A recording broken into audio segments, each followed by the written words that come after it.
All right, now we're going to talk about our steps into the ball and our stance to get set up. Now these are going to be important because it's really important to maintain our momentum and start to generate force so that we can turn that momentum into power. So when we're doing our steps, or excuse me, let's start with our stance. When we're doing our stance, I like to keep my chest high, right? Because we're getting into more why that's important a little later when we get into body weight and body positioning. But for right now, just remember we're going to keep our shoulders as high and upright as we can make it, while still keeping our shoulders in front of our toes. I want my body weight somewhat leaning forward, getting ready to go attack a football.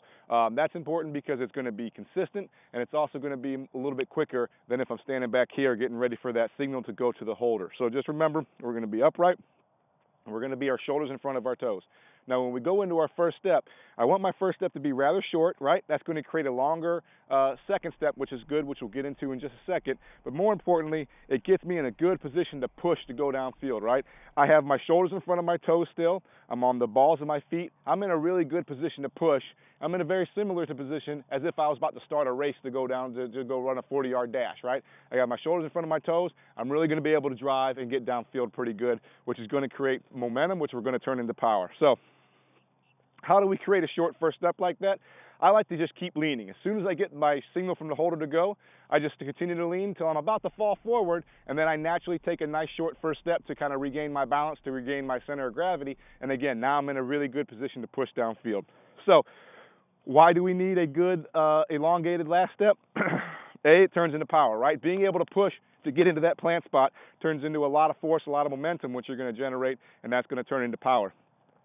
Secondly, and a little more important to me, is when we go to drive, we're actually in the air for a little bit of time, right? From the time you leave that plant spot, or excuse me, that drive step into the plant spot, you're actually in the air for a little bit of time. And while you're in the air for that little bit of time, your leg is going to whip back. And depending on how much time you give it, it's going to take more time to whip back, right? So sometimes my leg's going to be here, sometimes it's going to be here, depending on how you drive. Now I'm going to demonstrate an over-exaggerated example.